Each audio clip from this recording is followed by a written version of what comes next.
beautiful morning to you from wherever is it you're watching us from. This is Aso Morning, our flagship program on Aso Television, right here from atop Katampe Hill, where you find the center of Nigeria's map. My name is Usman Katun Umar, and I'm your anchor for today. As usual, the menu hasn't changed. We have lined up for this morning program the newspaper review segment, where we get to take a look at stories that made it to the front pages of our national dailies.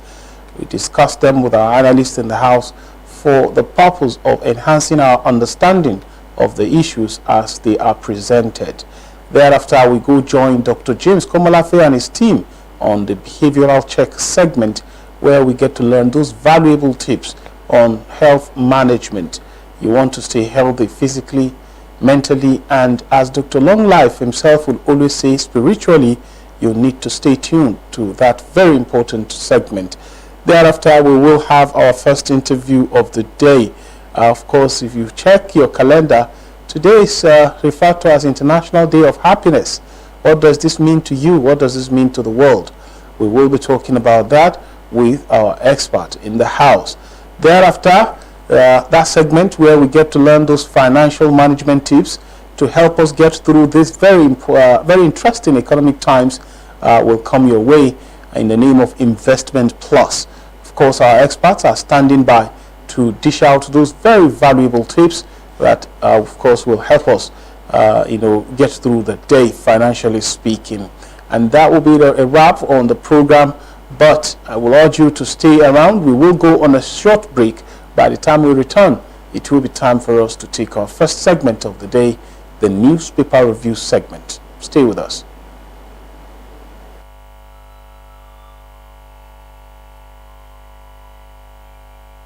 We are a nation blessed with people of diverse cultures, religions, languages, and opinions. It is ironic that we are now being ripped apart by our greatest strength, our diversity. We have allowed intolerance, insensitivity, bigotry, and nepotism to blind our vision of the greatness we can achieve working together as one. We may not have the same culture, nor religion, nor language, but we all belong to the same nation by the divine will of God. We did not choose to be Nigerians. Nigeria chose us. This nation is our divine heritage, and if we open our eyes, we would realize that what divides us pales in comparison to what unites us. And by the comparison and conciliation of our differences, we will grow until our differences disappear. Our unity cannot be willed by mere declarations, nor do we get unity by ignoring the questions that beg for answers. We must celebrate our diversity and debate our differences without fracturing our unity. Our strength is not in our numbers, but in our unity, because even the weak become strong when united. Nigeria unite. This message is brought to you by Abuja Broadcasting Corporation, owners and operators of Aso Radio 93.5 FM Abuja, Aso Television DSTV Channel 392, Star Times Terrestrial Channel 127, Free TV Channel 507, People's TV Channel 285, and UHF Channel 38. Welcome back, and now of course it's time for us to open up the show with the newspaper review segment, and we have already seated in the house a very regular person in the house on days like this, Deborah Yusuf. She is a communication and public affairs analyst. Good morning, UK. It's a pleasure to be on the program. It's always a pleasure to have you join us on this segment of the program. Of course, Deborah, as you will notice, we have quite a lot of papers to take a look at today. And many of them actually have, they are leading with this particular story, which is an update from what happened in Delta State. So we'll just take our time to talk through that, so that when we come across that in the subsequent papers, we will just, go through, with other stories. Of course, we're starting with the Nation newspaper this morning, and the Nation is leading with this story: soldiers killing, No one left in community, says governor. With the rider rep, villagers fled into the bush. Villagers rather fled into the bush. And another rider, Oborevori, that is the governor of Delta State, briefs Tinubu. Senate House probe attack. Of course, this is an update on the dastardly act that happened in Delta State last Thursday, where reports have it that about 16 soldiers were, gruesomely murdered by the youth in a community, Okwama, when they went there on a peace mission, a mediation mission, so to speak. And that has actually been on the front burner ever since then. A lot of things have happened. We've heard of some unknown persons setting houses ablaze, and then we also heard of soldiers laying siege to the communities. We heard of arrests of some monarchs who are said to be hiding or providing a hiding place for some of the culprits, and all of that. So much. But one good thing I will point out before you speak is that people from the presidency to the National Assembly, in fact, to even the common places, people haven't been quiet about this. Absolutely. I mean, it's sad to lose, such trained personnel who had just gone to, do their work and execute a mission, especially when you look at what it costs to actually, train some of these our personnel, and then we just lose 16 of them in a day. I think it's sad. Condolences to the families, but and hopefully that they also get the compensation they need to get to move on, even as they bear the gravity of this loss. However, I think that in the turnout, in the way things have turned out after that attack, I think that it has been quite not as organized as it should be. Yes, there were a lot of provocations, and people went on a limb to say several things. Oh, clear the community. Oh, do that. But I think that anything that the military is supposed to do is supposed to, do it properly. Set out an investigation. Once you find out those the persons that are involved, and then you go after them, and not, threatening or causing more instability as opposed to what the original missions were deployed to. Now we are now making the communities further decline and degenerate into deeper insecurities. People are already fleeing because they don't know what will happen when they will be rounded up indiscriminately, and I think that is deeply worrisome. And I think that largely our insecurity agencies have failed in information management when it comes to managing information around security occurrences. Yes, the public is supposed to know certain details that are necessary, but there are certain details that are supposed to be what they call it now, just for their consumption. Well, with the way things are going at this point, I think that it is important that the president also weighs in to ensure that things don't generate to that point, but they actually do proper investigations. They find out the list of people that are involved, and then you go after them. You don't go after, there's this thing that happens quite often in Nigeria, and that's where if you don't find the criminal, you find maybe the mother or the brother or someone that is related to the criminal, and then you just take that person, and that is, there's no provision for that in our laws, that when someone commits a crime, the next person related to him by blood should pay for that crime. And now what we're even seeing by extension is that the entire community is now threatened by what the military will do or what they would not do. So I think that caution should be taken, so that at the end of the day, when these culprits are found, we will not have a bigger issue already than what was already existing before this soldiers were deployed there to broker peace. So I think that's my take on it. Nigeria is almost it still seems like you're watching a Marvel movie some of these days, because the things that are happening left, right, and center, you wonder very unbelievable why. things. Yes, very unbelievable, and the things. fact that so there are, I think Akpabio has said that it was mercenaries that killed. They alleged that mercenaries. Yes, I was actually going to point that out, because that actually panned out yesterday on the floor of the Senate when the matter came up for discussion. But before Akpabio's comment, the president actually did something that was different from what we used to know under President Muhammadu Buhari, where military personnel will be killed and it will just be like nothing has happened. The president was up and doing in giving the required direct, because he is the commander-in-chief of the armed forces, remember? So he gave the direct order that is required for full investigation to be conducted, and whoever is found culpable should be made to face the full wrath of the law. And of course, Christopher Musa, that is CDS, Chief of Defense Staff, has also come out when he visited some of the affected communities in Kaduna, because that's another sad story, honestly. He was saying that, of course, the president has given every support that is needed. But you said one thing about the military.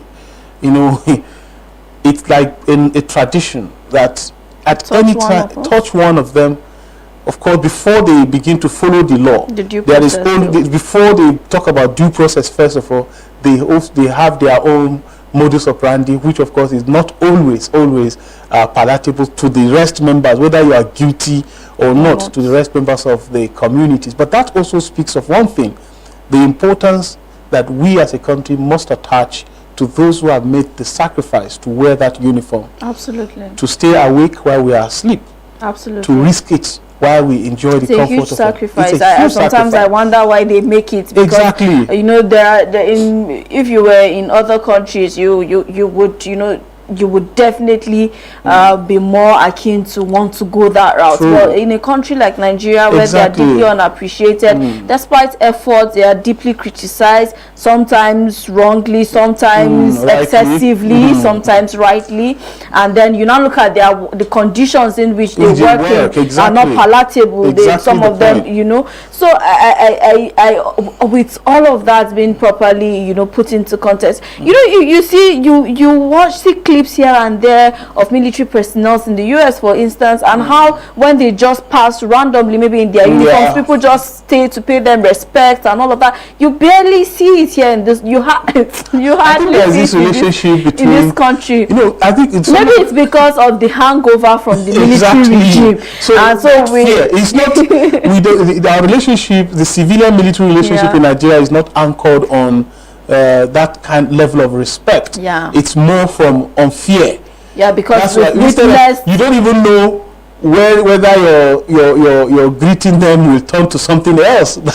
True. You just decide to maintain. So that's why when a soldier. So which is why I think that there needs to be some sort of reform that goes on within them, that they are also aware that, despite heightened tensions, despite emotions all over the places, these are there's military law. This is within the laws we operate around. And yes, it's painful to see one of yours, not to talk of 17 or 16 of yours, just go. Reports say there are actually more.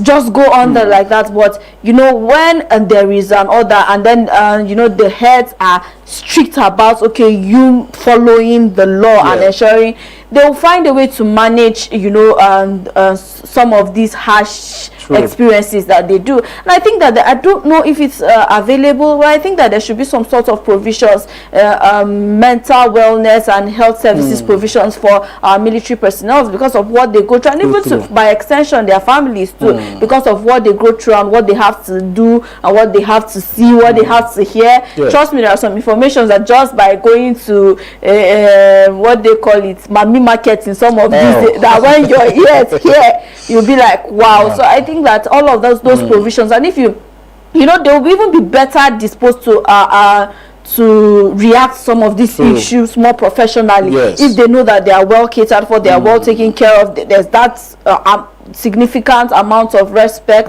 that is being accrued to them, and at the end of the day they know that there is justice. I think that one of the reasons why most people would want to go violent anyways is because they are not sure if they are going to get justice at the end of the day. They are not sure if those culprits are going to be caught, if they are going to really face the full wrath of the law, if they were not bankrolled or engineered by some other power brokers within the system. So all these things at the end of the day, they accumulate, and they are the ones that are responsible for the disintegration of our societies in the way that insecurity continues to thrive. So So they're talking about Senate President's take yesterday, that he doesn't think that those people who committed that crime are Niger Deltans specifically.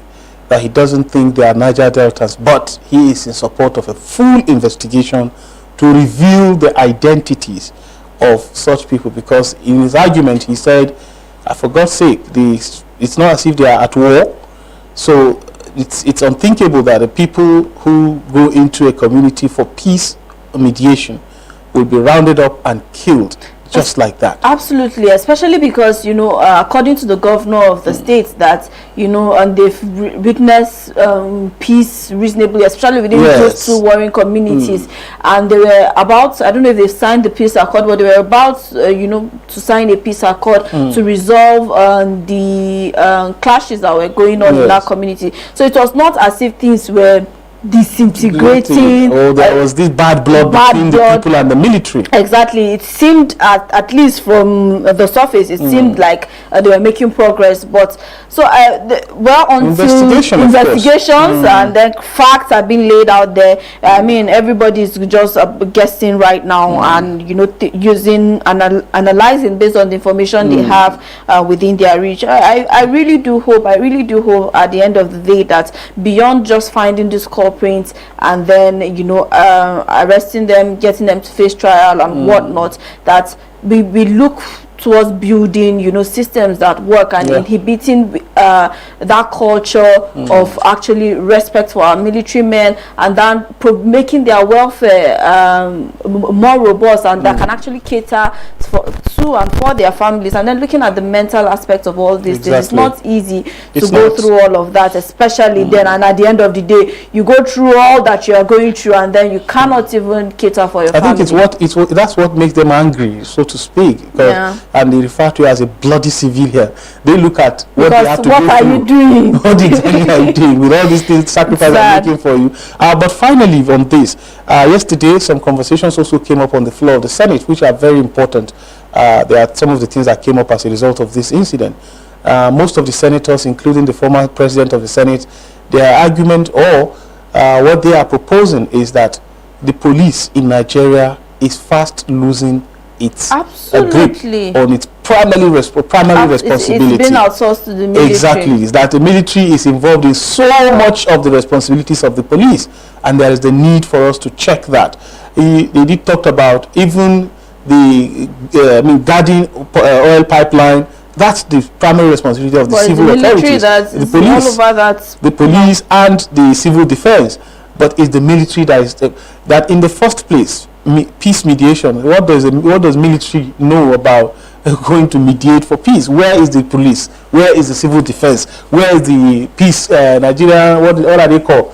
Is it Peace Corps? But were they ever instituted, those Peace Corps?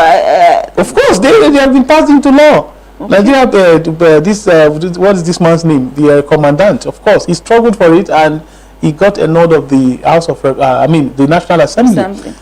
So the point is that there is need for employment of more police officers, and there is now a need for us to have to sit to rejig our security architecture. Absolutely. And someone pointed out among the senators that that's going to be very difficult, because it's like you want to pull out a feeding bottle from the mouth of a baby. I don't want to explain further. I'm sure that any Nigerian listening to you and anyone that has custom, it's going to be a difficult thing to do, but it is something that must be done. One thing I agree that we need, because that Nigeria is very under-policed, and I agree that we need more police officers. But I think beyond, needing more armed police officers and all of that, I think that there needs to be a reform within the system, just like you have rightly said. There needs to be an overhauling of the system. Now, who is going to do it? And that's what you're trying to say, because you're going to be taking the bottle out of a baby's mouth, and that baby is going to cry. And when that baby cries,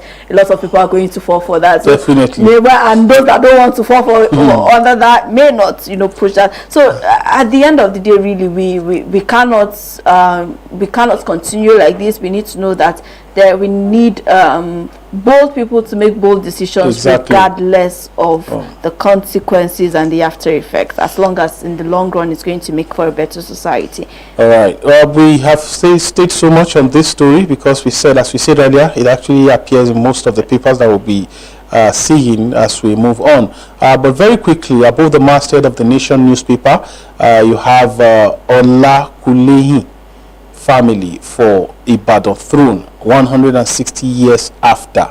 Of course, this is talking about the story of the installment of a new Olubadan, and the title, the throne is moving to another royal family that haven't actually tested the throne for about 160 years now.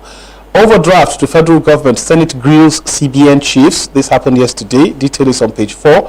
Umeoji appointed Zenith Bank GMD. Edo Assembly asks CJ to raise panel on Shuaibu. Detail of this is on page 29. But very quickly, let's move to the next paper for the day, Leadership newspaper. And Leadership is also leading with the story, killing of 17 soldiers. Panic in Bayelsa as troops launch manhunt for killers. With rider Diri Silva, trade wars over killings. Another rider, there will be no further attacks, Delta governor. Another rider, killers may be mercenaries, says Senate. Delta lawmakers beg military. Of course, we've talked so much about this, but stories of interest. Above the masthead of Leadership, troops rescue 32 kidnapped victims in Kaduna, Katsina. Troops rescue 32 kidnapped victims in Kaduna, Katsina. Yesterday, Daily Trust had a graphic of what's been happening in 3 local governments in Kaduna State over the course of 1 month, and the statistics are mind-shattering. Let me put it that way. Chukum, local government area, Birningwari, and one other local government have been consistently under attack for a period of 1 month, and we've been seeing the numbers of people getting kidnapped from the 287 pupils to another 40 in another nearby village, and these things are just happening as if there is nobody to check exactly what's happening. But 32 have so far been rescued between Kaduna and Katsina. They have been kidnapped. But if we are to compare this number to those that are still in the custody of the kidnappers, you find that as much as we applaud the troops, there more definitely needs to be done. Because it seems like, especially in states like Kaduna, Katsina, and other states that are northwestern region generally, it seems like we are descending in a state of anarchy, whereby people cannot even just go about their normal business without the fear of being kidnapped. Whether it's students going to school, whether it's farmers going to the farm, whether it's just you going about your normal business. So like we've said this already, we need to really do what has never been done. Okay, they say that it's only a mad person that does the same thing over and over and expecting different results. So if what you're doing is not working, it means that you need to change that. And we can only really hope and pray, really, and try and keep holding the government accountable and demanding that these persons get released, and they strengthen the security within those states, and of course prosecute those people that have been linked to financing terrorism, linked to financing all of these mayhem. So I think that in the long run, if we begin to go after those that have already been listed, and then they know that we're not getting out of this. After we've been tried, we're going to whether it's life imprisonment or whatever the case may be. I think that it's going to serve as deterrence. At the same time, while this the military and the security agencies continue to, do their best. And maybe revisit what their best is and make it better than what it already is, then we can begin to say that perhaps we'll make progress. Because right now people will say, oh, why don't we bring this country to help us? We've tried that before. Yes, we've got the reports that we were told. Did we work on that? What the intel that was given us after they came and they told us, what Nigeria is facing is not a problem of insecurity, it's a problem of corruption. Because they are the big guys, those are the corridors of power, are the head of some of this. Deeply involved in all of this. So well, someone has actually come out, I can't remember the person, but a very important public figure, something about last month, saying that banks are definitely involved and aware of this whole, because the monies go somewhere at the end of the day. Monies have marks, they have traces. So which is why it's always ridiculous at the end of the day when you find that we are just hearing 32 kidnaps, 32 rescued, and you find out that these people have phone numbers. They do. These people make calls to those that are going to pay the ransom. These people collect the money, so most often in cash, but at the end of the day they will end up in the banks. And then with all the systems and mechanisms that we've put in place, how can you say that they are untraceable? But I bet my bottom dollar that if today we wake up and one high-ranking member in the political class has something related, in less than 24 hours you find that it has been resolved. Definitely. That further proves that this is not beyond what we can solve. It's just that it's the willingness to do the right thing. Yes. But of course the same people that were expected to do the right thing are the same ones that our fingers are pointing to as being beneficiaries of the state of things as they were. But we know that everything has time, and with time we believe that we'll get to the bend of all of this. But of course this Adaora story is repeated here. Adaora Omeoji, appointed Zenith Bank Group Managing Director and Chief Executive Officer. Kudos to women. After all, it's March. It's Women's Month, it's congratulations to her. When I saw the CV, I'm like, wow, what have I been doing with my life?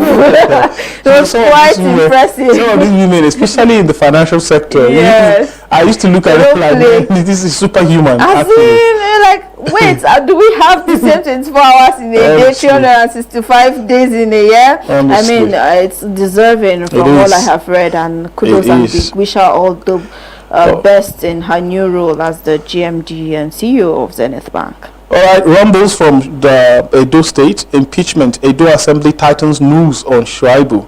Of course, moves have heightened, especially from Monday, about how the State Assembly, working, of course, as some people have alleged, under the directive of the governor to ensure that Shuaibu is removed as deputy governor of the state.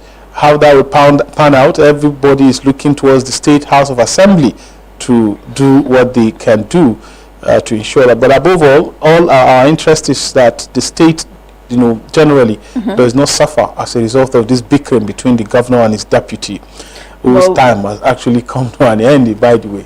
But we've often seen, it's almost impossible for the state not to suffer when these two persons are distracted by the political, happenings in that state. All right, Nnamdi Kanu now. Peace will return to Southeast once I'm released. Yesterday he was in court. He appeared, of course, to face his for the continuation of his trial based on terrorism and all other charges that have been brought against him by the federal government. And of course, the presiding judge did not see reason with Kanu, because Kanu is asking for, first of all, he said he wants to be removed from the DSS detention to a regular prison, because he said he's been denied some of his rights while in DSS detention, and his health again is deteriorating. He is asking the court to give him leave to be able to go take care of himself and all of that. But from what actually happened yesterday in the court, it's like his troubles are just starting. The troubles for him are just starting because none of his pleas was listened to or was agreed to by the judge, and so I think the trial has been again shifted to sometimes in April. So meaning that DSS still have a hold on him till that time. But he is promising now that once you release me, there will be peace in the southeast. And he also, claims that he had nothing to do with the fractions, the insecurities that is happening in southeast. So I'm wondering. I think that he's quite desperate. So on one hand, I know nothing about this. On the other hand, but if you release me, I know nothing about it. Perhaps they are just agitating on my behalf. Or when you release me, everything will be fine. Honestly, I think that he has once been granted bail. Of course. I think while Buhari was still in office, and that was not. But he was as soon as he was granted bail, DSS coming again under, of course, the national threat to national security provision, and took him in. And then, of course, fresh charges were brought up against him. But so he was never the application of the bail and all of that. They never went through that. The long haul. But the court actually granted him bail.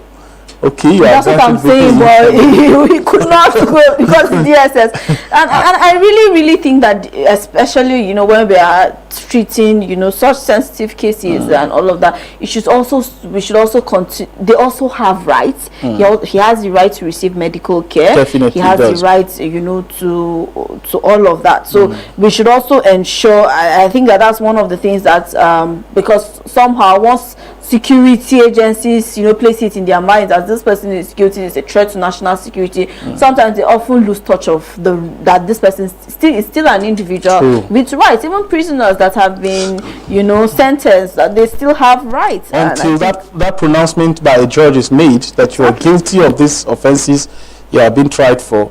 He still reserves the right to life, right to his health, and all of those other rights. So very quickly, before we wrap up this segment of the program, CNG, federal government targets 70% fuel cost reduction. Have you entered the CNG vehicle in Nigeria? Have I seen one? Okay. Reps move to grant widows 5 months leave. Does this make you smile?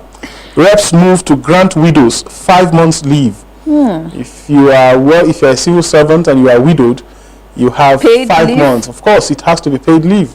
That's when it will make sense now. Well, I think that people that are grieving and need time to grieve, but at the same time,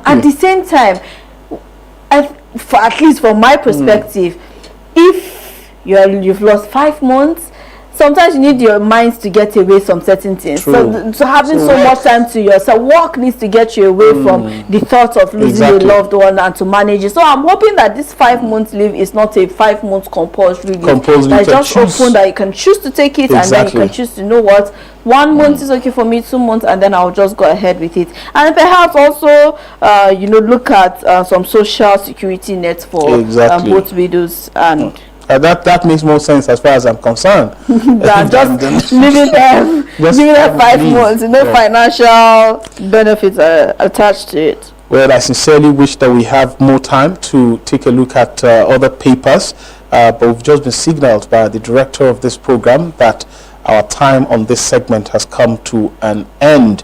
And on this note, I have to again say sincere thank you to you, Deborah Yusuf, for making it to the studio this morning. Thank you for having me. It's always a pleasure being on the program. All right, we'll now go on a break to go join Dr. James Komolafe and his team on the behavioral check segment. When we come back, it will be time for our first guest to, tell us what the day is all about. International Day of Happiness. We'll be right back.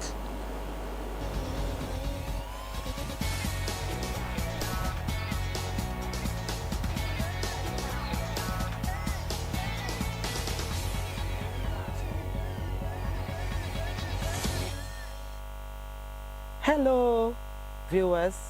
Welcome. It's good to meet you again. This is Coach Jennifer Oje, the real depression buster at your service. We will be looking at the symptoms of anxiety today.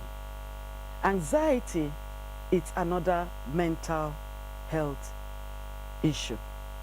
You get diagnosed with this condition based on your symptoms, which includes having difficulty concentrating or feeling your mind going blank, having difficulty getting to sleep or staying asleep, having tense muscles, rolling, eating. Some people even chew their fingers and every other thing. Now, anxiety in itself is just a accumulation of worries. Something happens and then you dwell on it, not 1 hour, not 2 hours. It becomes a daily habit and it gets you into a frenzy. That is actually anxiety. It makes you not to concentrate. It makes you not to think straight. And there are actually ways you can get out of anxiety, like exercise. You get simple exercises like listening to good music, something that makes you happy or want to dance. Focus on your breathing. When you find out that your heart is racing, you could count to 10. Slow down your breathing, hold your breath, count to 10, and then release it. Try some guided meditation. Get creative. Get help from a certified mental health practitioner. You can also call me on 090-8194-9948. I take that number again, 090-8194-9948. My team and I at Saba Resources Intervention Hub are always available to help you. Don't be silent. Speak up, speak out. We are here to locate those gaps in your life, block loopholes, and fill up existing vacuums so that you can live a peaceful, happy, and joyful life. I hope you have gotten some value listening to me today. Anxiety can be helped. It's not something you should live with. If it doesn't go away after a week or two, then you need intervention. Call me now and you will get value for your time. Thank you for allowing me into your space. Bye-bye.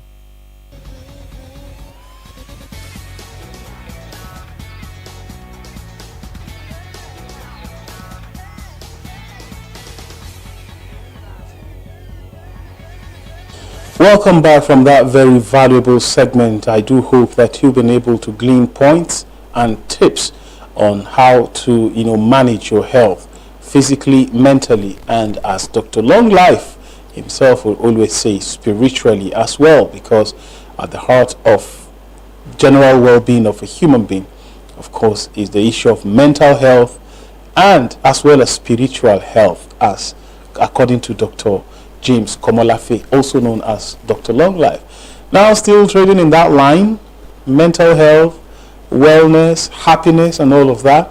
Today has been set aside by the United Nations General Assembly for us to commemorate what has been tagged as International Day of Happiness.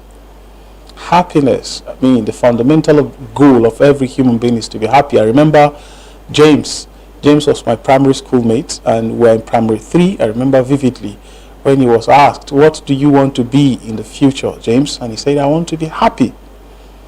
It's fundamental. It's something that I haven't been able to forget, because it keeps making more sense to me as I grow older. And each time we have opportunity to talk, I remind him of that. But all of this, International Day of Happiness, the theme for this year's celebration is Reconnecting for Happiness, Building Resilient Communities. To help us make sense of all of this, we've invited a mental health expert, Olive Hassan. Olive Hassan. Olive Sadiq. Sorry for that mix-up. She's a mental health expert. She'll be telling us more of what she does. But most importantly, we are very, very glad to have you join us this morning. Thank you very much. I'm excited to be here. She's been smiling since you came into the studio, maybe in the spirit of the day, happiness. And I think smile is one thing Smile helps you a lot. It's one of the signs that show that one is happy, right? Yes. Just mere smiling, just this feeling it gives to you from inside out, it just really helps you. So smiling is one thing you should never stop doing. I can imagine. You walk into a room to have a conversation with someone and the person is frowning. There is an energy it gives. Yes. But when you walk in and you see everyone smiling, there is a uplift your spirit. Yes, happy. We say that Nigerians are actually the most happiest people on earth, because no matter the situation, we always find fun out of it. We find fun out of it. We find something to laugh about. We find something to smile about, and that really ease the tension and keep us going. True. So, International Day of Happiness.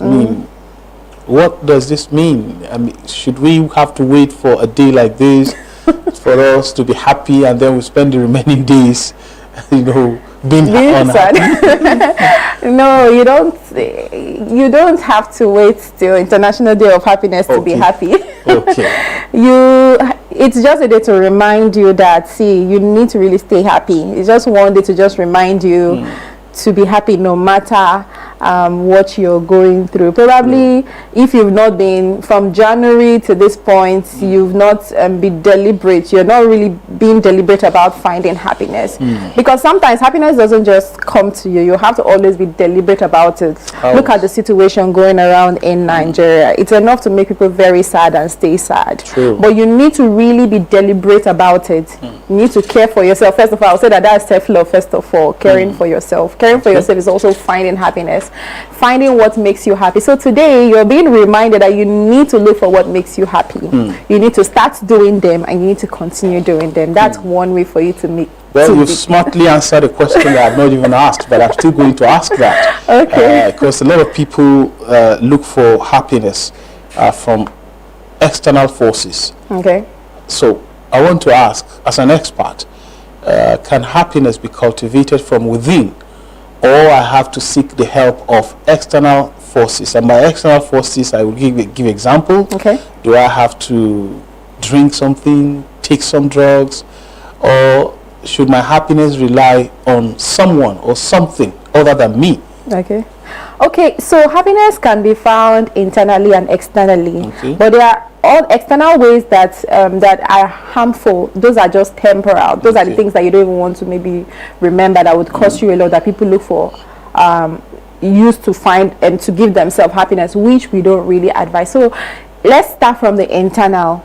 Happiness is best gotten internally. First of all, you need to let me use for example myself. Most times when I'm sad, I get to have to recall those things that have made me happy over time. I even there's a place I do recordings of them on my WhatsApp, because I just have to. That's one way of me being intentional about it. I just remember the things, whenever I'm happy, something happens to me, I just record it, do a voice note of it, so that whenever I'm sad, I need motivation, I'll go and play it, start playing it back, and I'm like, okay, and then it brings back the joy and everything inside of me, and makes me want to move forward. So that's you being deliberate. Yes, that's me being deliberate.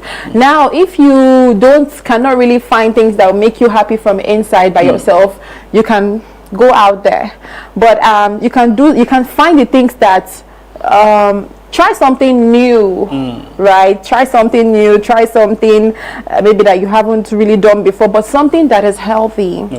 So like for me, when I think recently I started learning how to skate. I think I was feeling very overwhelmed at work. I didn't even want to go to work, but I was like, what is that thing that can give me fulfillment? So I just went to the park, I think Jabi Lake Park, just see, okay, what can I do here? People are playing table tennis, they're riding bicycles. Okay, let me do something. And of course I went to skate, and I started learning how to skate, and I was really excited, and I was always looking forward to going to skate.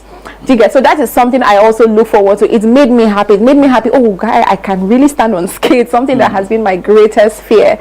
Learning something new makes me happy. And I know it is the same for a lot of other people. Some people resort to the things they see around them. Most of the things we see around us is people going to drink, to smoke, and to do other activities that is not really good for them. I really do not really advise that, no matter what. There's so much you can do to keep yourself happy. You can play games, you can play video games, you can just go out, you can just this is very funny. But one day I was walking through my estate and I just realized, like, okay, so what is good morning? What is good evening? Why do people greet good morning, good evening? Oh, it's actually like a prayer. You're just wishing people to have a good day, good morning, a good. Okay, this is what I'm going to do. So every stranger that was just going, I'm like, good evening, and I'm like, okay. So for me, I found it very happy. And one other thing that makes you also happy is giving. Yeah. So I'm a guide. I'm a guide. I belong to the Girl Guide Association. So there's this song we used to do. Love means something when you give it away, and it will come right back to you. So when you give love, when you give happiness, when you deliberately give things to people, happiness to people, it will surely come back to you. There's this feeling of satisfaction and happiness, you get when you put smiles on the faces of people. Yes, so I encourage, giving. So when you are sad, sometimes look for something to give. Sometimes you just call some people, just like, okay, let me just randomly check on people. And then you start calling people, you start hearing things, you find yourself advising, you find yourself just giving solution and all that. By the time you're done with the calls, you're like, wow, okay, you feel happy, you feel fulfilled, you've been able to achieve or accomplish something also. I absolutely agree with you on that, because we live in very interesting times now. A lot of people, a lot of families are in situations that really require someone to just call. Exactly. Even if to just let them know that you are not alone in this. Exactly. Not necessarily having to give anything, material. Yes. Exactly. Just that call to say, I'm just checking up on you. Everything is going to be fine. It goes a long way. It definitely. I do something also on weekends. Mostly, I go through my phone book and people that I haven't spoken to in a very long while. I mean, that nostalgic journey back to the days it could be a primary school mate, could be an uncle that I haven't seen for a very long time. I look for the number, I just call them, and the conversation always very light-hearted. And after that, there is this feeling you get of wow. So, but essentially, because I still need to come back to how to cultivate happiness, because a lot of people these days, they leave the reins of happiness in the hands of others. Like, it's easy for you to hear people say, she made me angry, or he made me angry. Is it possible for you to say, no, you can't? Today I've woken up and I've decided that I'm going to be happy throughout. Yes, sir. You can't take that shine. You can't, and you're determined. So no matter what people do or say to you, you just realize that you are trying to spoil my day? No. Is it possible for one to cultivate this from within? Yes, it's actually very possible. It's a deliberate action, and of course you have to be deliberate in practicing it. It may not just happen in one day. It's practice. They say practice makes perfect. So you have to make peace with yourself from the inside first before you go out there. You have to know that you are enough. You are good. You are complete. Self-affirmation. Self-affirmation. You have to tell yourself you're complete. You know you're good. You got everything going.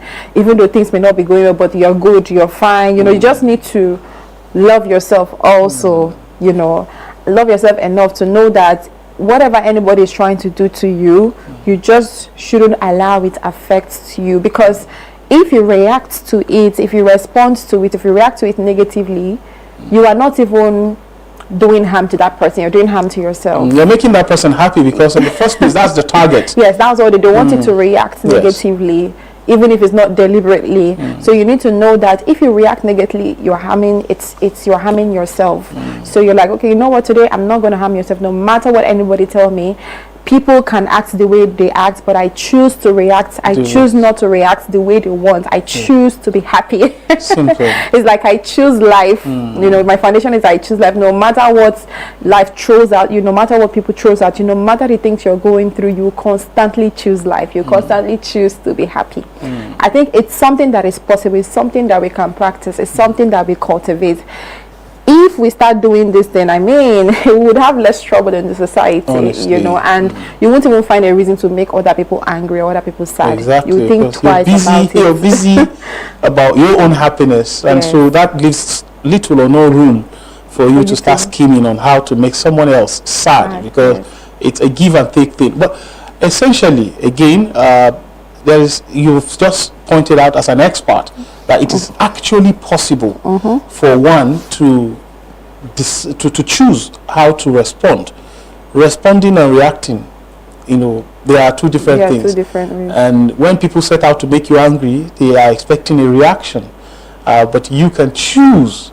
I want you to emphasize on that power to choose.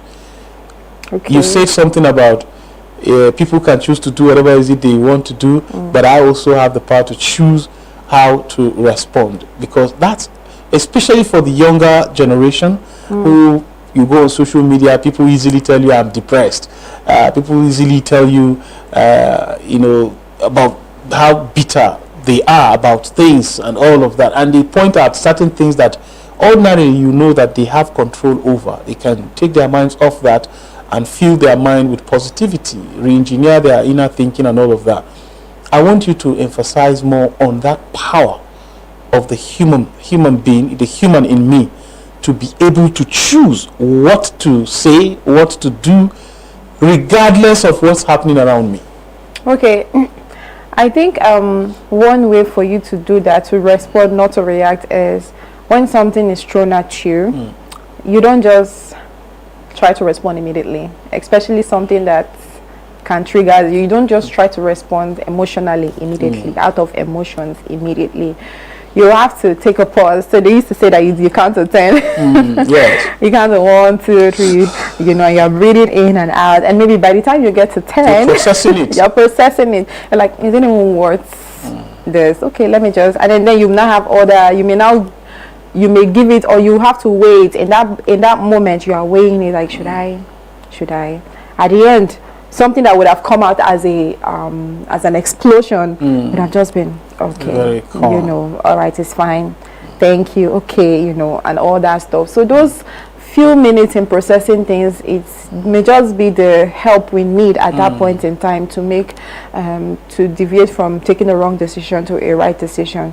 So we should always give our time to process things and not just jump at it as it comes, because sometimes the things that people are trying to tell us, it's just a communication problem. You don't even understand it the way they are saying it. True. Do you get? You are taking it differently as a result of maybe your past experience and all that stuff. But if you really come down to understand what this person is saying, you may like, what this person is saying is actually true, but I'm just the one reacting like this because I didn't really understand. So those few minutes you have to process those things and respond to it. What's the role of emotional intelligence in all of this? Because you talked about just take some few seconds to process before you respond or react, as the case may be. And a lot of people have been advocating for people to read up more or learn more about what is referred to as emotional intelligence, meaning that you grow to a certain level in your thinking that you are able to put your emotions in check, regardless of who is triggering them or regardless of the circumstances you find yourself. And this is according to an Indian mystic, Sadhguru.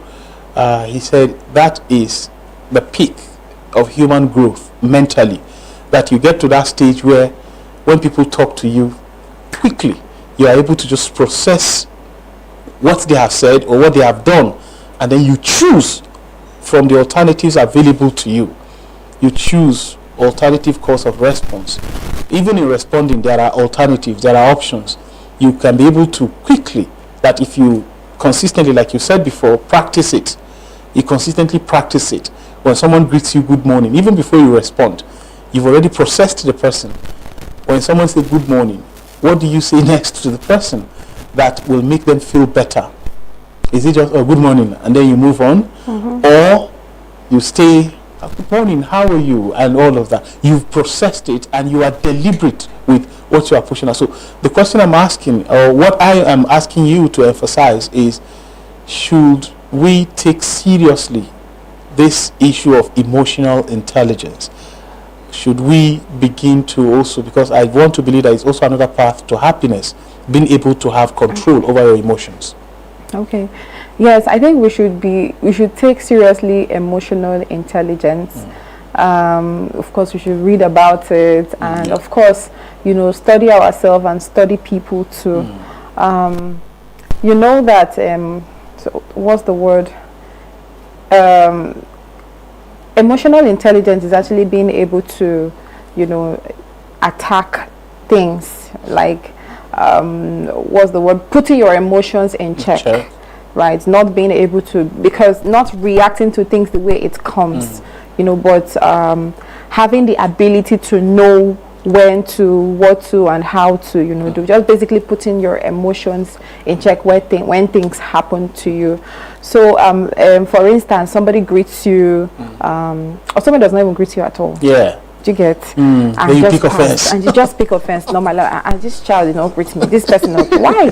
And so at that point, instead of you getting angry, you just put yourself in, like, okay, always give excuses. Exactly.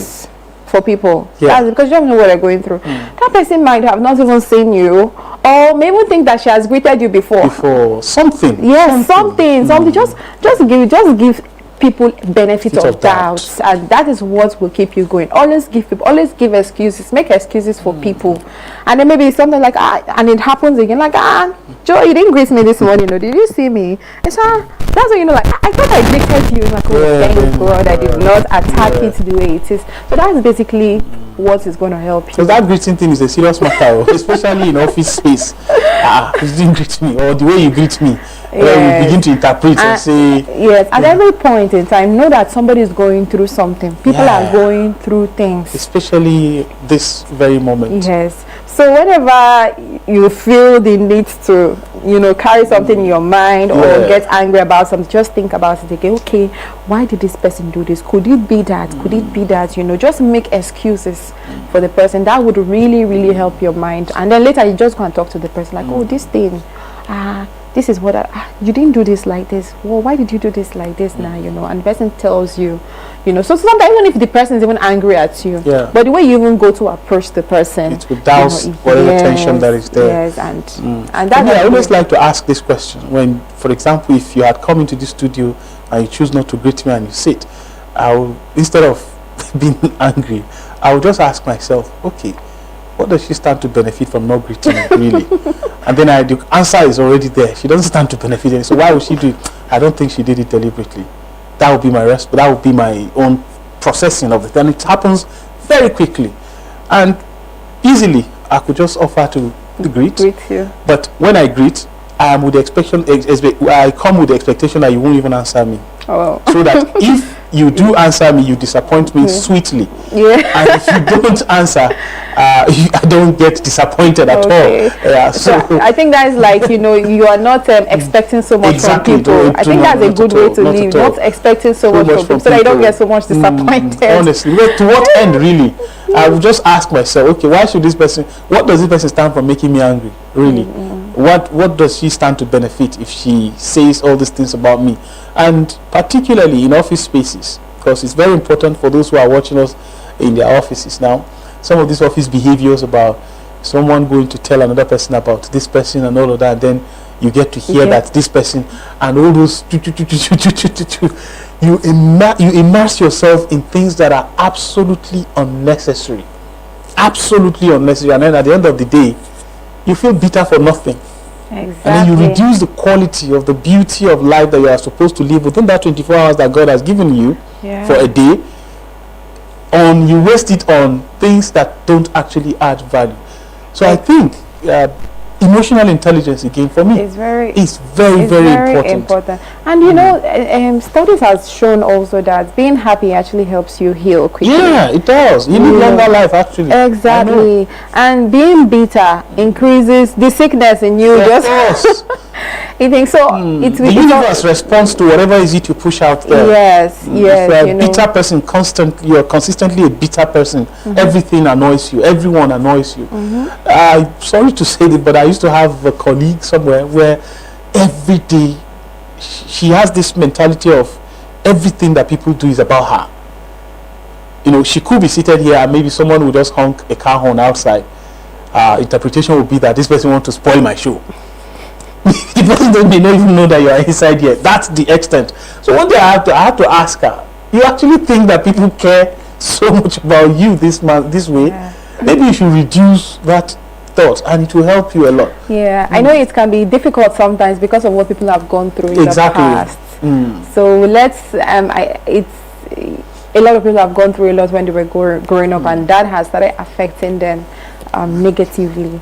So it will be interesting or important for us to know that you are not who you were then. Just push those baggages and decide, choose the kind of life you want to live right now. You have control of your life at this point in time. Choose how you want to perceive things.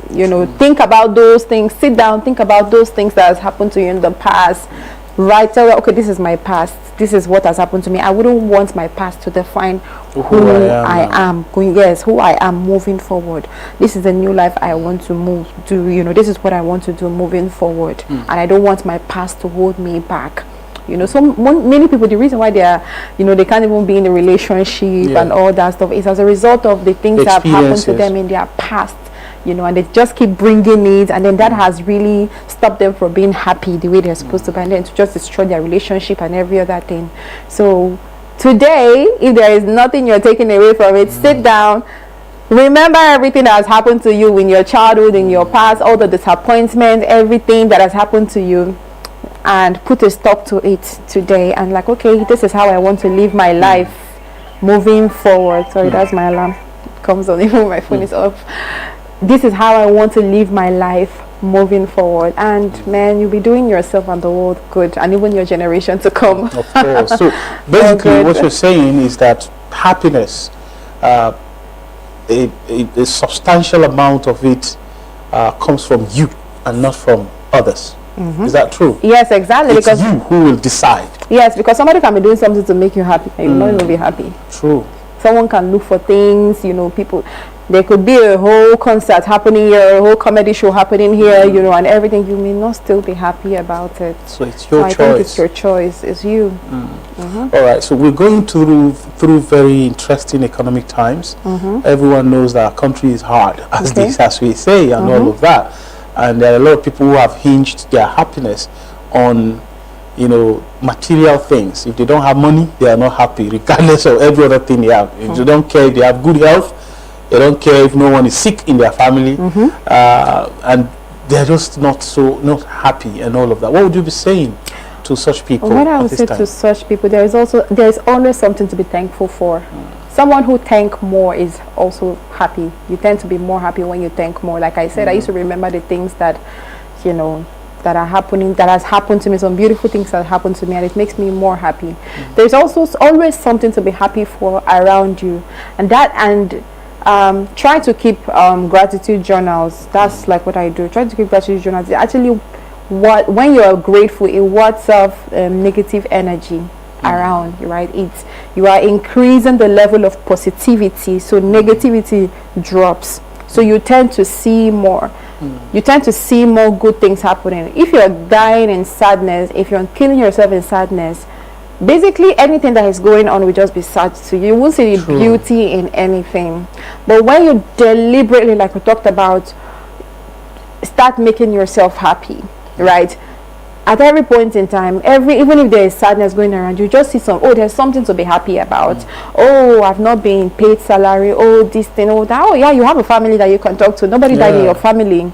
You have food. You still have food to eat. You have people to call. You have the internet sometimes to go through. Do you get? Yeah. So deliberately keep journal. So practice mindfulness. Yes, stay present in the moment.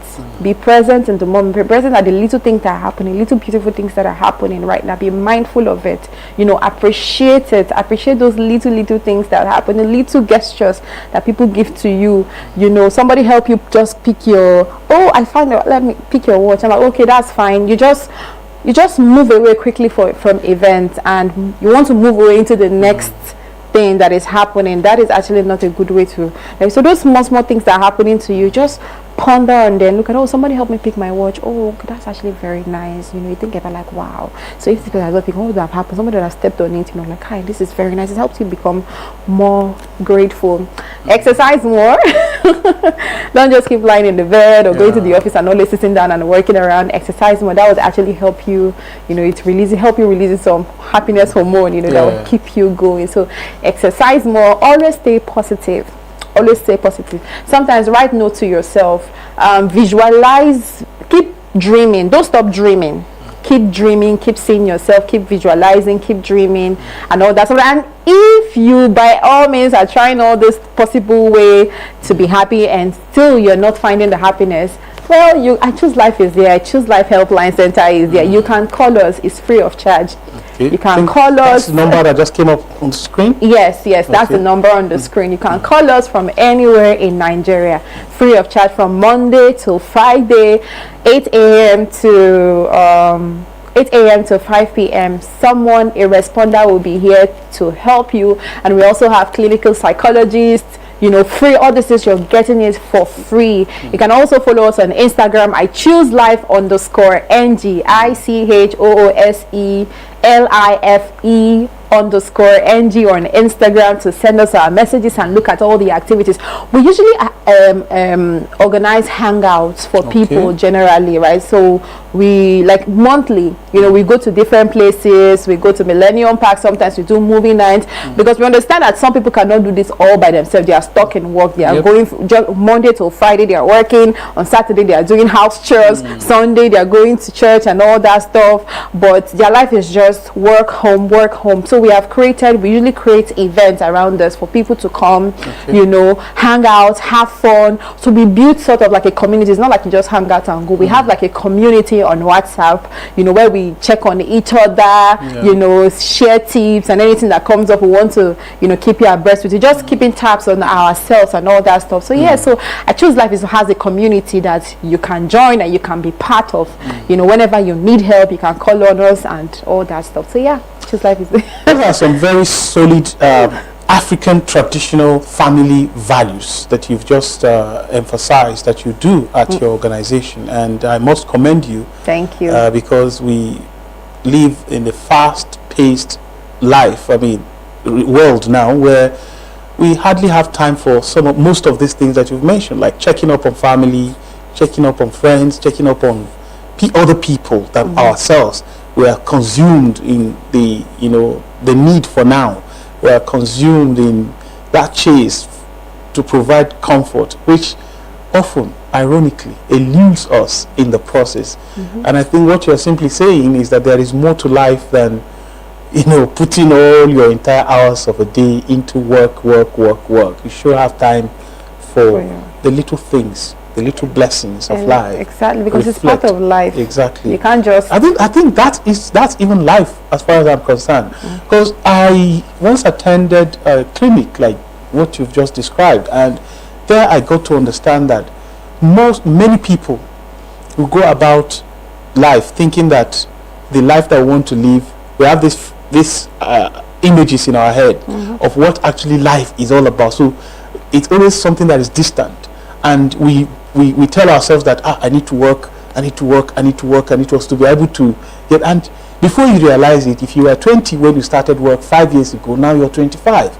The next 5 years you're still chasing that imaginary life, neglecting that now. Mental wellness. That is actually the most important thing. Those little things like you've described. Yeah. I've forgotten the name of the book and even the author, but it's something about appreciating the little things, little blessings. You wake up in the morning and you hear a bird chirp by your window. You freeze that moment, and you freeze that moment, and you listen to that bird and you enjoy it. Instead of when you wake up, you're groping for your phone. You just want to check the notifications and all of that so that you can start office work from your bed. No, take some moments, listen to life. I'm alive. I do this a lot also. When I wake up and I'm able to open my eye, I'm like, okay, I'm not dead. I'm still on my bed. I'm familiar with this. Yes, this is still me. I raise my hand, I raise my leg, and everything's done. And I enter into a mode of gratitude. It could be just 1 minute, and that sets me for the day, really. And it's in that moment that I decide that this bliss that I feel from within, I won't let it go.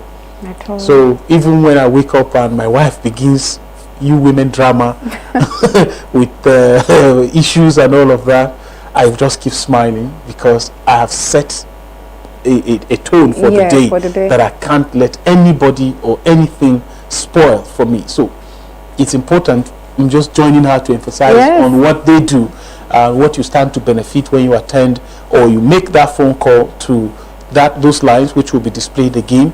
I choose life. I mean, even the name itself is something that is positive. Choose life. Yeah, yes. I choose life. We help people choose life. So we're also into rehabilitation of drug addicts. Okay. Right. So people, we just get drug addiction or any other form of addiction, because there are a lot of addictions today, these days. A lot of addiction. Internet addiction, Phone addiction.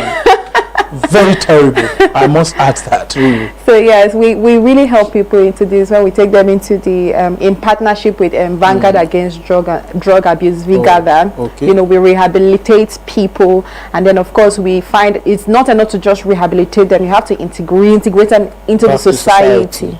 So we help them go through that process. We empower them, find ways to empower them. Make them financially stable. We just follow them through that integration into the society. So that's most of the work we do. And of course we need people who also help us in pushing that, both financially, and any support we can get for people. We really need those support, because Nigerians need it. Mental health issues are increasing every day by day. People need help, and please, we should we should come together, and we should realize that this is a prevailing situation at every point in time. Any way we can help our people, even the people that are around us, may not even be I choose life, just help people. Just maintain. Be kind. Yes, be kind. That's the word. Be kind to people. Be kind to people. And it will go a long way in making Nigeria a better place in the world. All right, so what's the message of I Choose Life on this International Day of Happiness before we wrap up? Okay, the message from I Choose Life on this International Day is, let me take from your word, be kind to people no matter what. You never will know where your kindness will lead you. And I said, give. Always give. Love means something when you give it away, and it will come right back to you. Do not stop giving. Do not wallow in self-pity. Do not wallow in self-pity. It's not a good way to live. Always look for something to be happy about. And if you can't find, call our helpline center that is displayed on the screen. There is somebody there to talk to you. Somebody will speak to you with empathy, will suggest things for you to do. If you're going through depression, if you're going through if you're sad, if you have anxiety of any sort, call our helpline. I Choose Life. We are here for you. We care about you. We care about your mental health, and we want you to choose life every day. Choose life every day. Yes. Choose life every day. Say no to drugs. Don't do things that say no to drugs. Drugs don't give happiness. No, they don't. It's just a temporary. I don't even want to believe that there is anything like temporary happiness. Illusion. Happiness is happiness. It's just an illusion. Exactly. Yes, it gives you illusion of happiness. Exactly. Please, and it causes a lot of damages to you. Please, you want to grow old healthy. You want to be. You don't want to be giving your children or your grandchildren issues when you're old. Because that's what people do. They spend their time doing things, working, engaging in hard drugs, and in the end, when they grow older, they become a liability. They become a liability. Please, don't be a liability to your children. Start from now to take a decision. Take a stand this moment. Choose life every day. Okay? Choose life every day. That's a very powerful message I have to agree with in totality. And of course, we must commend you for what you're doing. I know, to think that all of these things are free, it's another plus that you shouldn't allow to just go like that. You can choose to make that phone call today. I'm sure you've gotten the number from the phone, or you go to their handles. I Choose Life _NG is our handle. You can send us a message, or you would see all our activities there, and even the helpline number is also displayed there. Oh, great. Yeah. So, of course, it's International Day of Happiness, and fundamentally, for every human being, anything that lives, you just want to be happy. All struggles that we go through, people go to work to make money because they want to be happy.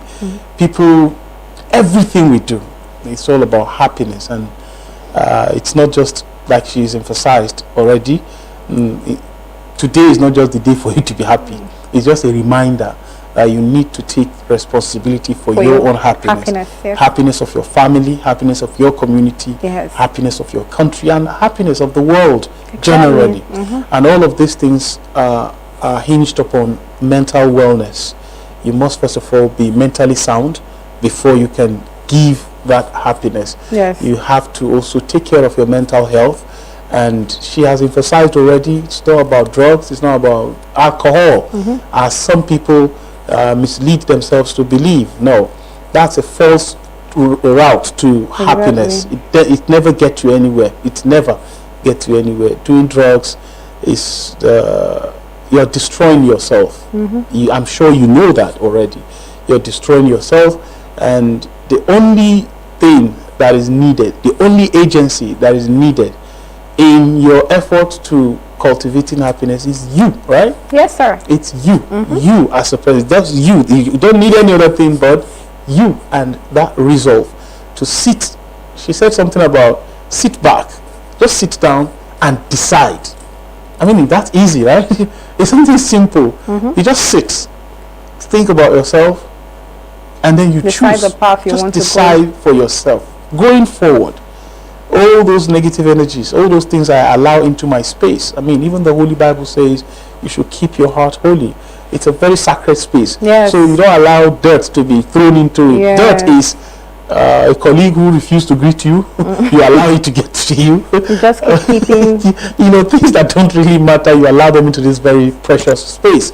This space should be filled with positivity. And the world is about the energy you give is what you get back. So if you are consistently dishing out positive vibes, as they say, Gen Zs, I love positive vibes. So if you are constantly dishing out positive vibes, definitely it reverberates. It comes back to you, and you just find yourself being happy. And essentially for me, what she said that is very important is that your happiness is not tied to material things. Your happiness is what? Not tied to material things. Of course, it's important for us to have money. It's important for us to have those cars, those houses, and those other things of life. But do not tie your happiness to those things, because when they go away, it simply means that your happiness follows, Goes with it. goes with it, and that's not where you want to be. You don't want to be like a wool in the air. You know, anywhere the wind blows is where That's your where you're happiness going goes. to, No, yeah. you should be rooted. You should be firmly rooted. One thing she has not emphasized so much is God for me. Yes, I was going to add that. Please add it. I was going to add that. Like, our happiness is rooted on God. Yeah. That's one thing. In fact, that is the source. Exactly. That is the source. You know, you always consistently need to go back to the source. They say that what's the word, is not known when something, the purpose of a thing is not known. Abuse is inevitable. Some of us, we tend to be sad, we tend to be, you know, but because we don't even know where we're going to in life. Sometimes we feel like this is the path we're supposed to take, and we keep going there and we're not really seeing anything. What do? You go back to your maker, you know, because you're going to a path and you're not even seeing the end and all that stuff. You know, you feel sad, you feel unhappy, you feel like life is just, I'm just useless in this life. But what is the maker saying about you? What is God saying about you, your life? Are you useless? Are you even taking the path I want you to take? You always go back to the Creator. You always go back to Him and ask Him, like, okay, this is the path I've been taking to, like, is this the right path I'm supposed to go through? It doesn't even come with happiness, it comes with a lot of depression and all that. Is this the right path, or what path am I supposed to take?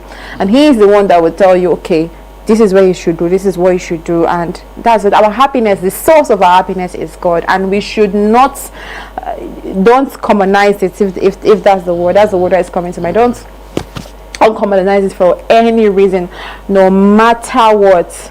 Always go back to the source. Always go back to the source. He is the one that will, you know, give you through happiness. He speaks to you consistently. That's why you don't need to gather things in your mind. You don't need to gather garbage in your mind, because if you do that, you won't be able to hear or know when He tells you things, you know, that you should do and all that stuff. So and He's somebody that speaks positivity. So if negativity are always in your mind, how then do you hear the positive words that He's telling you? How then do you hear when He tells you, oh, help that neighbor, she's in trouble? How then do you hear when you're happy? You see things to do that would even make you more happier. You know, you see things to do. You have a conscience that connects with God. You have a mind that connects with God. It tells you things to do. You know, when you're happy, your minds are open. When you're happy, your minds are open to receive. Positive. Yes, you will receive when you're happy. You will receive more, and you will know when God is telling you, oh, do this, oh, do that, oh, you know, just very little thing that would end up helping you, you know, that will amount to something bigger in the future. So yes, God is the ultimate source of happiness. I have thoroughly enjoyed every bit of this conversation, and I hope that our viewers have also, you know, had the same experience. And for me, it's always a very good thing to sit and have this type of talks, either with yourself or with someone of like mind. You know, you can ask yourself, when was the last time you had that me God time? When was the last time? I'm not talking about going to church. I'm not talking about going to mosque to pray. No, that's not you God time. That's you going to church. Exactly. That's you, that me God time. It can happen anywhere. It can happen in any circumstance. That moment that you just go in and you're having a conversation with the ultimate source of you, ultimate source of happiness. And when you come out of that, definitely there's always that positive. There's always, you're coming out fresh. So it's important. It's important that we cultivate that, especially in these very hard economic times. Especially things going south everywhere. Exactly. You know, difficulties everywhere. But of course, if you are that kind of person, you can sit and just look at the other things, because, like you said, negativities blind you to the positive things. The fact that you are healthy, the fact that you are alive, you think it's nothing, go to the hospital. It's a lot. It's a lot. It's a lot. So we could actually talk about this all day. Okay. But with the signals to wrap up, because we have another guest who has just come in, and I have to sincerely thank you so much for coming on the program. I really want to thank you too for inviting me. I really had an amazing time here talking about this. We hope you share in this amazing moment also, dear viewer, from wherever you're watching us from. And of course, on this note, we have to draw the curtains on the first segment of our interview on Aso Morning. We'll go on a very quick break to join the Investment Plus team. And while that is going on, our next guest will be coming into the studio. You want to sit to find out who and what we will be talking about.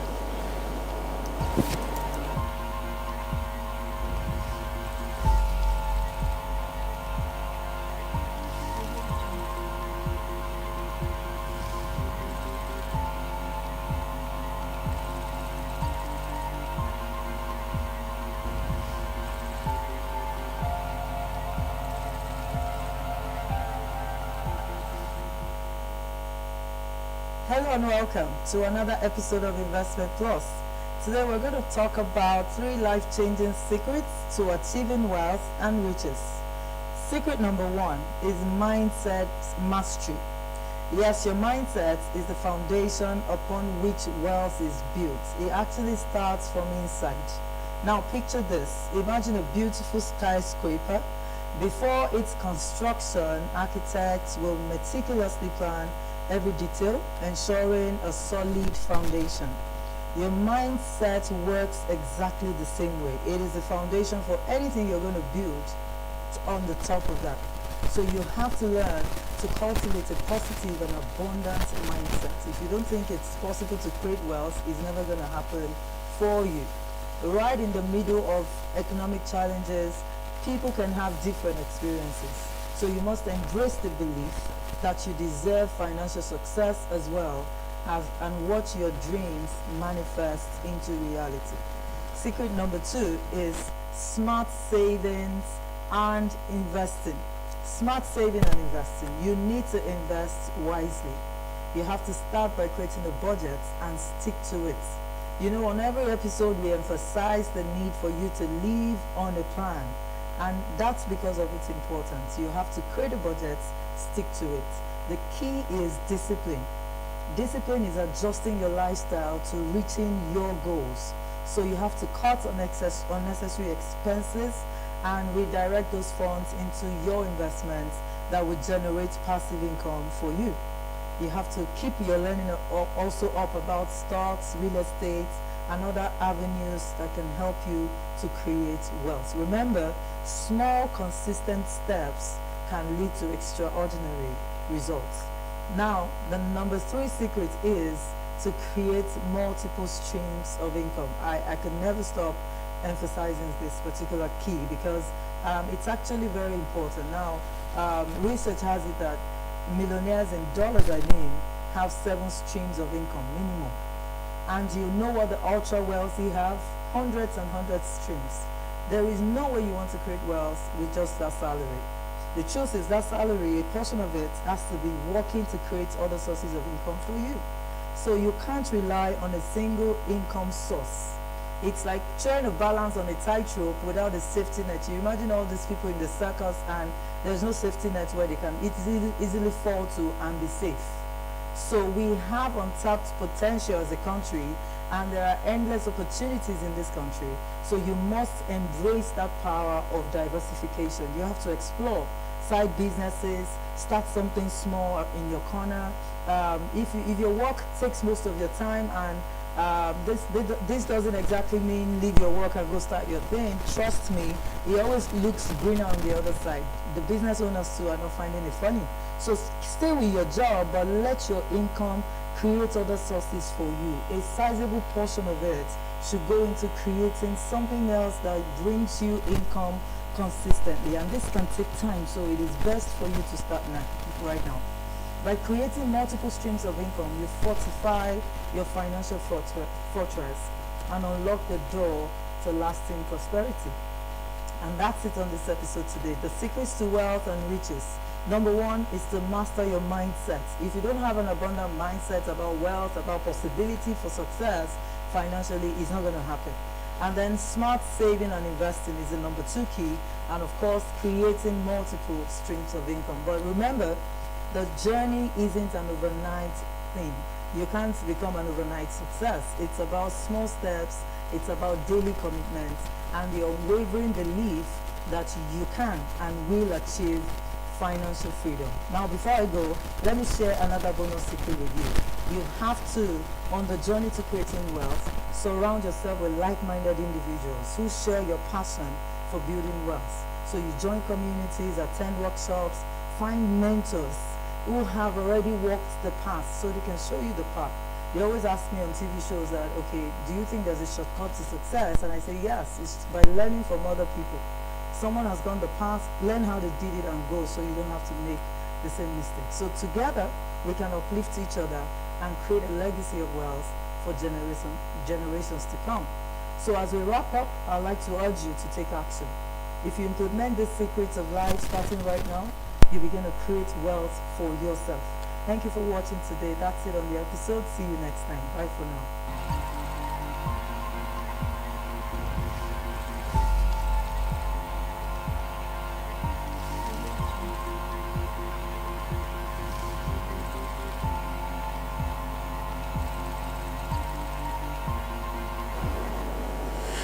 Welcome back from that also very valuable segment of Investment Plus. We do hope that you've been able to learn and take note of those financial tips that will help you manage your finances better, particularly in these very interesting economic times. And this now leads us into the second interview for the day, a very important one at that, I must say. Before the camera came to us, we were having a very, very important conversation, and I just got schooled on an aspect of Nigeria's democracy that is very, very profound and that we must begin to pay attention to. But before we do all of that, I need to introduce my guest. We have in the studio already Alhaji Yusuf Entele. He is the chairman of Interparty Advisory Council. Good morning and thanks for coming. Good morning, my brother. Good morning, Nigerians. It's an honor to have you here, even on short notice. Thank you so much. Thank you very much for the sacrifices you make for our country. Of course, we have here that we'll be talking about the roles of IPAC in monitoring credible elections in Nigeria. But before that, I want you to just speak briefly on what your take is on the present type of democracy that we practice in Nigeria. Okay. Especially in relation to the common man. Okay. Good morning.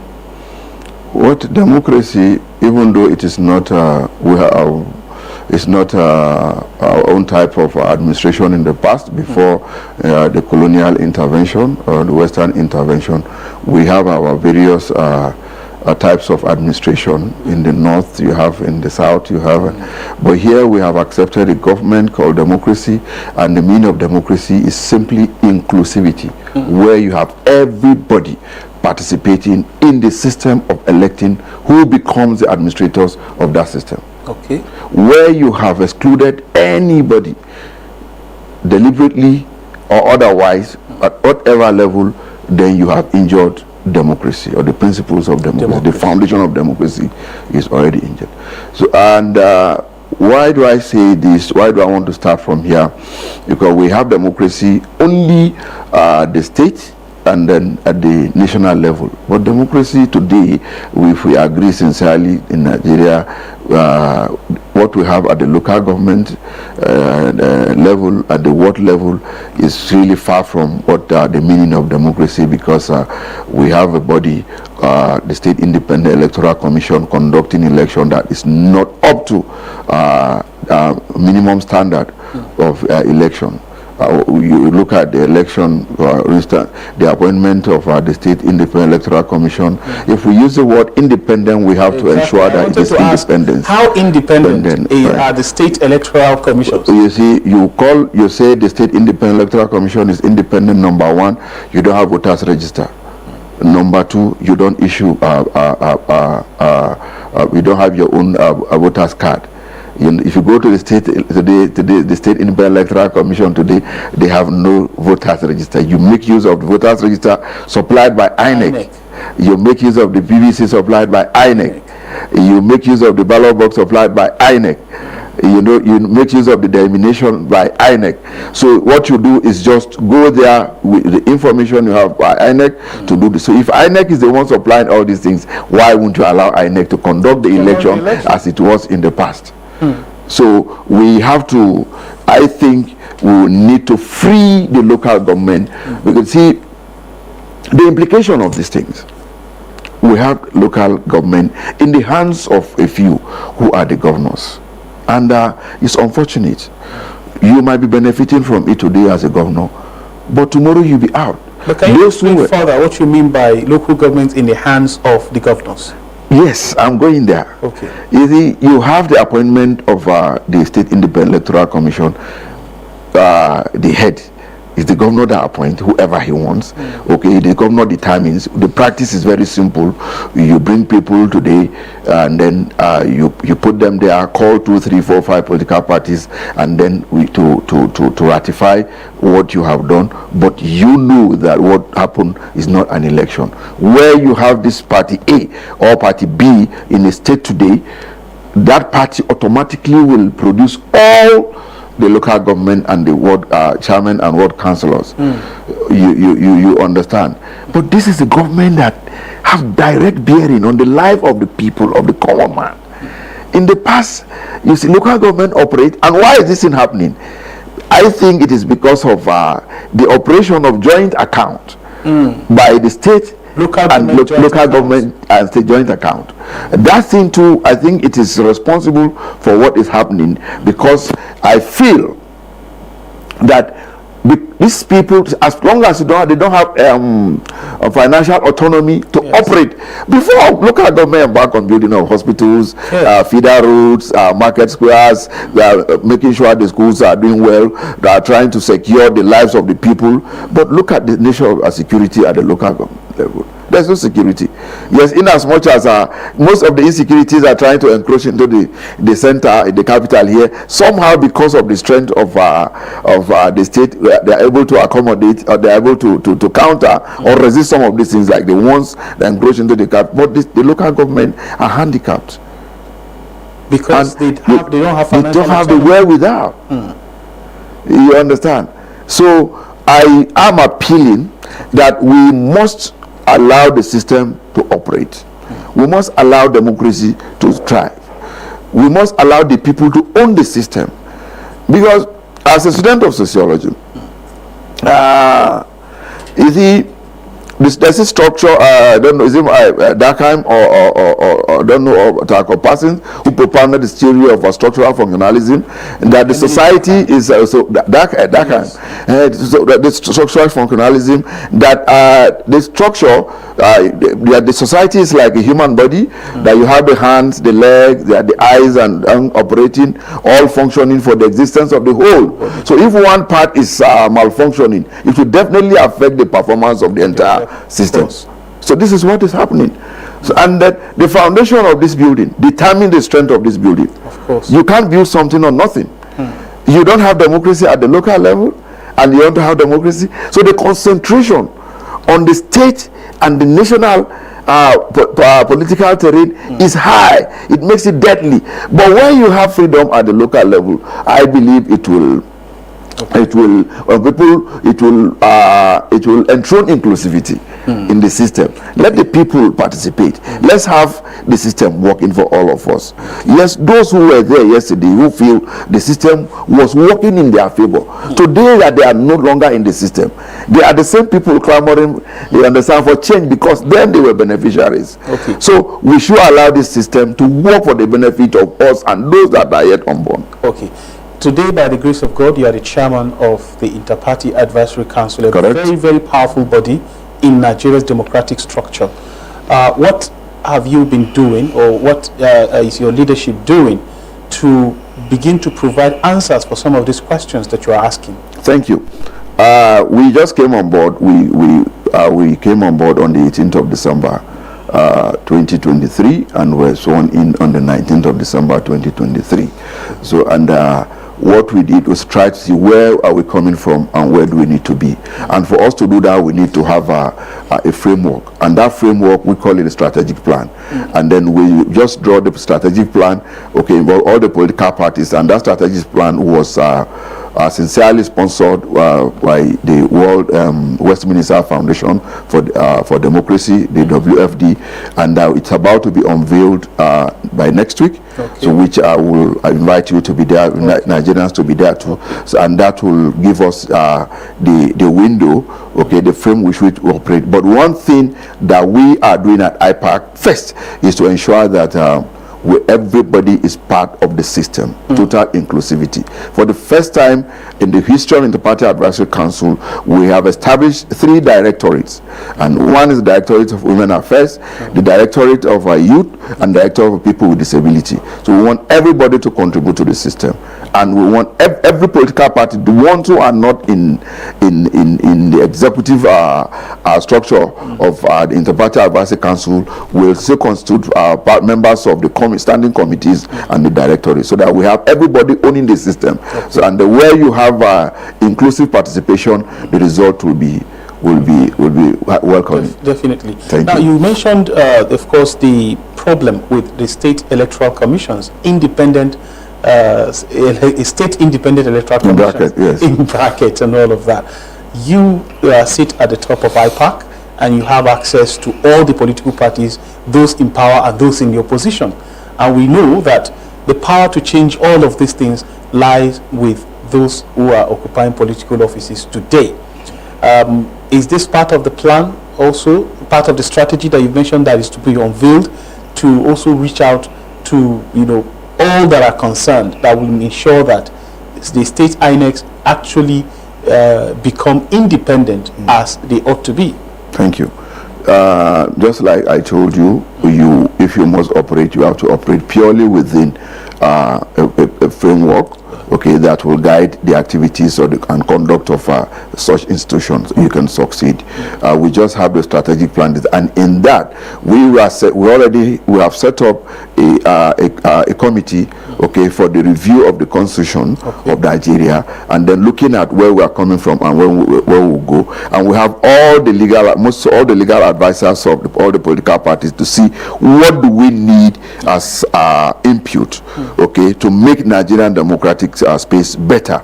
So we are going to put in that. Now you are aware that the National Assembly is in the process of constitutional amendment, and electoral amendment. So some of these things will come out the moment we are done with our contribution. We'll present it to Nigerians, we'll present it to National Assembly, see how, and then influence them to see they do it for the benefit of all. Okay. We are on course. Our time is already fast spent on the program, but I would like to hear from you. What should Nigerians expect from the new leadership of IPAC? Not so new. December, we already have about 3 months gone. What Nigeria should expect is simple, total inclusivity. It's not going to be business as usual. Everybody, and I want us to know that this IPAC belongs to us. Everyone is free to advise us the same way we advise the system. Okay. We will do something different, and I believe that Nigerians will be proud of us. By the time we come up with the strategic plan, we'll unveil the strategic plan for IPAC, the roadmap for 2024-2028. I have to say sincere thank you to you. You're welcome. Alhaji Yusuf Dantele. Thank you. He's so the much. chairman of Interparty Advisory Council in Nigeria, a very, very important institution in Nigeria's democratic setting. Of course, we've been talking about the role IPAC will play or is playing generally in election monitoring and ensuring that we have credible democracy that we will all be proud of. And one thing that he has said that is very important and is worth repeating is the issue of inclusivity. That once a system edges a single person out or a single arm out, then democracy is injured. And this is not the type of democracy that will go well for all of us. Once again, thank you very much for all that you're doing. Of course, definitely we will be there to witness the unveiling. Thank you. And we will continue to propagate all the ideals. The date is 27th. The 27th of this month. Hotel. All right. Thank you. We will definitely be there to ensure that Nigeria and the world get to know about what you're doing. Thank you. And on this note, we've come to the end of Aso Morning today. My name is Usman Katun Umar, urging you to continue to have a very, very pleasant day ahead. See you again tomorrow, same time, same station. Stay with Aso TV. By 10 o'clock, Aso Sport Crew will be here to give you all the juicy updates from what's been happening in the last 24 hours in the world of sport. Bye-bye for now.